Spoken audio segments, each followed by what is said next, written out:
ये सब जो हमारी प्रॉब्लम्स हैं, whether it's related to fear और सक्सेस और ये और वो, ये सारी चीजें, इन सब चीजों का जवाब आज से हजारों साल पहले भगवत गीता के अंदर एक लाइन में क्लियर तरीके से बताया हुआ है। प्रॉब्लम क्या है कि हमको वो लाइन समझ नहीं आई। मुझे भी समझ नहीं आई थी जब मैंने पहली बार सुनी थी। वो लाइन क्या है, आप सबको पता होगा कि कर्म किए जा, फल की इच्छा मत कर। जब मैंने पहली बार इसको सुना, मैंने कहा यार कर्म किए जा, फल की इच्छा मत कर, इसका मतलब तो यही हुआ ना कि ये तो बकवास है।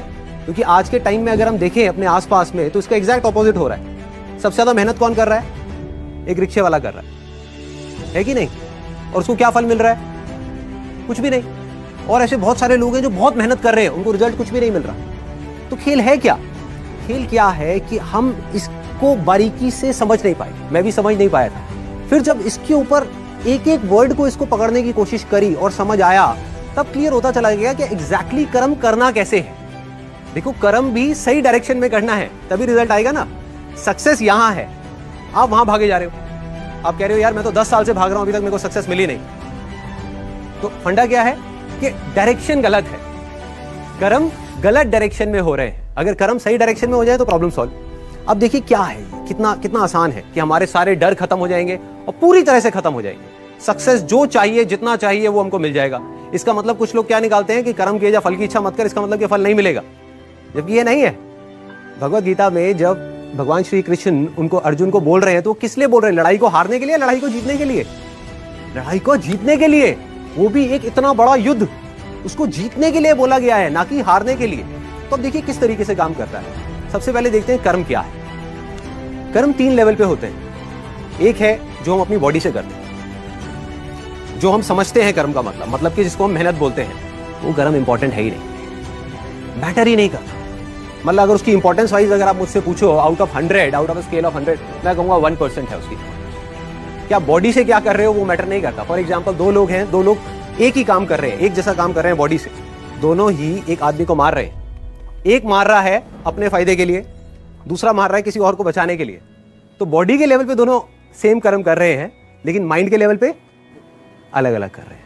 तो दूसरा कर्म का जो स्तर है वो है जो हम बोलते हैं। तीसरा है जो हम सोचते हैं।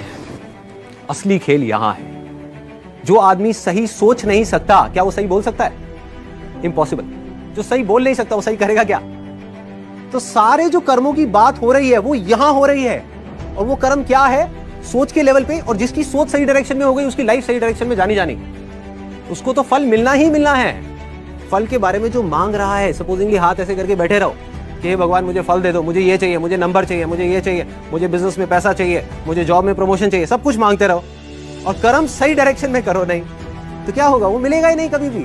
दूसरी तरफ से कुछ मत मांगो, लेकिन कर्म सही डायरेक्शन में करते चले जाओ, तो उतना मिलेगा जितना हम सब में से कोई सपने में भी नहीं सोच सकता। देखो, लाइफ का फंडा पता है क्या है? मेरी लाइफ का एक्सपीरियंस क्या कहता है कि जब तक जो चीज नहीं मिली होती, जब तक सक्सेस की खेल शुरू नहीं होता ना, तब तक तो हमको लग रहा होता है कि यार ये भी हो जाए तो बहुत है, ये भी हो जाए तो बहुत है। एक बार वो खेल शुरू होता है, जब उसका खेल शुरू होता है ना, तो इतना आता है, इतना आता है, इतना आता है जितना हम सपने में भी नहीं सोच सकते। समझ ही नहीं आता कहां से कैसे आ रहा है। बस कर्म सही डायरेक्शन में होने चाहिए। अब वो सही डायरेक्शन में कैसे होंगे? अगर मैं बुद्धि के स्तर की बात करूं, जो उसमें महाभारत में समझाया गया है, 2 जगह है जहां पे आप अपने माइंड को लगा सकते हैं। अपनी बुद्धि को हम 2 जगह पे लगा सकते हैं। सारा खेल माइंड का है। सबसे पहले तो हाथ पैरों के कर्मों से ऊपर उठना है कि हाथ पैरों से आप कुछ भी करते रहो, रियल लाइफ में उठा करके देख लो, वो मैटर नहीं करता। जो बोलते हो वो उससे ज्यादा मैटर करता है, लेकिन वो भी इतना मैटर नहीं करता। कोई आदमी बोलता तो बहुत बड़ी बड़ी बातें, जब करने की बारी आती है कुछ भी नहीं करता। ये अंदर कुछ और सोच रहा है, बोल कुछ और रहा है। जब ये तीनों चीजें सिंक हो जाती है, जो आप सोच रहे हो वैसे ही आप बोल रहे हो और वही आप कर रहे हो, तब मिरेकल्स होना शुरू हो जाते हैं। तब कुछ एक्स्ट्राऑर्डिनरी होता है, तब हिस्ट्री क्रिएट होती है, तब वो चीज होती है जिसके लिए सक्सेस बहुत छोटा वर्ड, सक्सेस से कुछ बहुत बड़ा हो जाता है जो हमने सपने में भी नहीं सोचा होता।